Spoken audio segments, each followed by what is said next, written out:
Aujourd'hui, mon partage, c'est cette histoire de princesse et de dragon. Il était une fois, c'est ainsi que commencent les histoires, il était une fois une princesse dans un royaume où le dragon sévissait.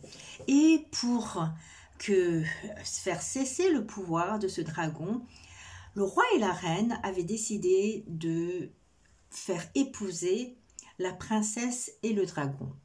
En dehors du fait que cette décision est quand même super bizarre, faire épouser un dragon et une princesse, cependant, la princesse accepte de se sacrifier pour son royaume.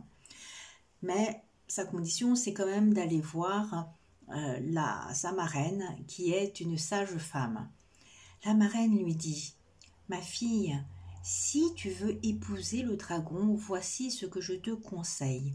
La nuit de tes noces, tu porteras 12 habits les uns sur les autres, et tu les enlèveras au fur et à mesure que la nuit de tes noces avancera. » Donc, la princesse, effectivement, se prépare à ses épousailles avec le dragon. Ces épousailles ont bien lieu et nous voilà à la nuit de noces. Les voilà tous les deux, la princesse et le dragon. La princesse, vêtue de ses 12 couches d'habits, commence à en enlever un. Et elle invite son nouvel époux, le dragon, à en faire autant. Le dragon, lui, il est complètement engoncé là dans ses écailles. Il est tout fermé, tout comme ça là dans ses écailles. Et à l'invitation de son épousé, il commence à essayer à enlever la première couche d'écailles. C'est un peu dur, mais il y arrive.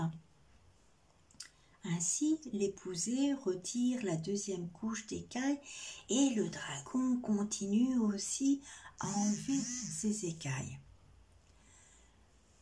Et à la 12e couche d'écailles, que se passe-t-il à votre avis? À la 12e couche d'écailles, le dragon a déjà peut-être un peu moins de mal à enlever sa 12e couche d'écailles. Et une fois celle-ci à terre, tout d'un coup, le dragon fond en larmes. Il fond en larmes parce que son cœur, tout d'un coup, est à nu, sans toutes ses carapaces, sans toutes ses écailles qui lui ont fermé le cœur. Et tout d'un coup, tout en pleurant, le dragon devient homme. Et la princesse découvre le prince qui était enfermé dans toutes ses carapaces.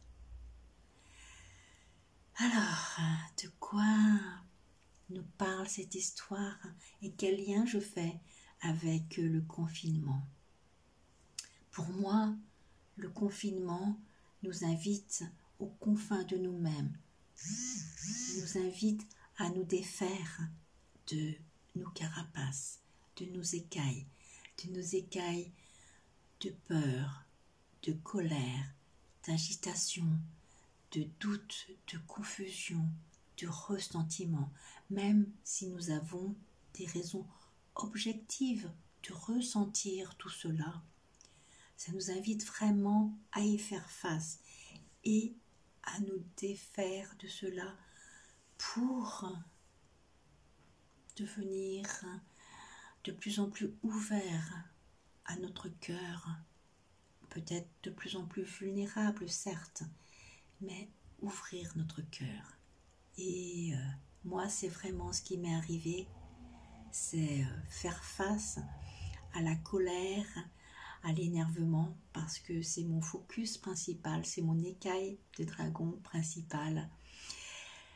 Et tout d'un coup, ça tombe.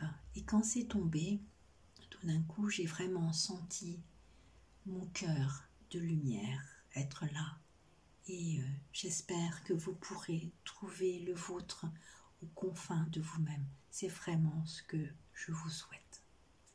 Voilà. C'est aussi pour ça que j'ai décidé, à partir de là, de proposer régulièrement des ateliers pour aller explorer, pour accompagner cette traversée du confinement, cette invitation à aller aux confins de nous-mêmes. Et j'aimerais en proposer régulièrement pour que vous exploriez différentes facettes. Voilà, si ça vous intéresse, le prochain justement, c'est l'exploration du dragon. Je vous mets le lien là. Inscrivez-vous, contactez-moi si ça vous intéresse. Vous pouvez aussi partager cette histoire si elle vous a inspiré, faire vos commentaires, liker, dire ce que vous en pensez. Youpla boum, à bientôt mes amis, je vous embrasse fort.